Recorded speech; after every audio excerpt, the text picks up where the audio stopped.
Odos fototipai. Taigi, pirmasis odos fototipas labiausiai bijantis saulės, tačiau su juo yra lengviausiai dirbti. Kodėl? Nes jeigu odoje nėra melanino, mes tikimės, kad jis visas kaupsis plauke.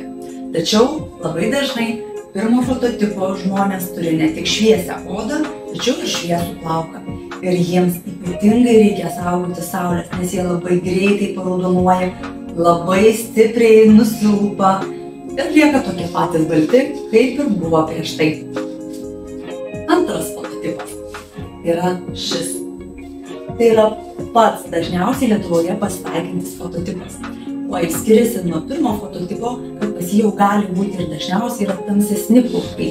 Vadinasi, procedūros efektyvumas bus gan didelis dėka to, kad odoje dar vis nebus daug melanino, o plauke jau bus.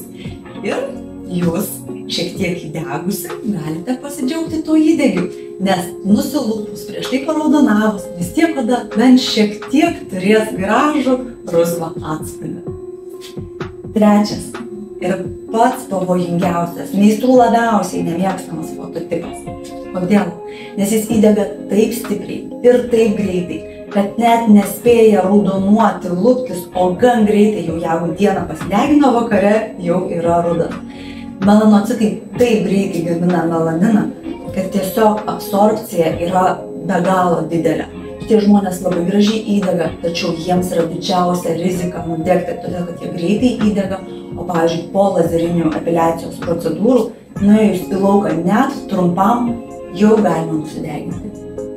Ketvirtas odos fototipas tai jau yra įgimtas odos fototipas. Jį turi visas Kaukazas ir Viduržemio jūros regionas. Šitie žmonės taip pat lengvai labai įdega, labai gražiai atrodo, tačiau su jų depiliacijom jau reikia būti atsargesniems. Jiems reikia taikyti tam tikrus parametrus.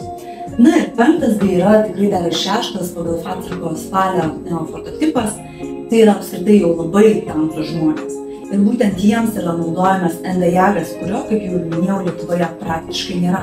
Todėl, kad tokio fototipo žmonių mes Lietuvoje neturime. Na, tų imigrantų, kuriuos turime su tokiu odos fototipu, yra tiesiog per mažai. Taigi, saugokite savo odą, domėkitės apie ją, kad jums būtų lengviau ją prižiūrėti, o meistrams būtų lengviau dirbti.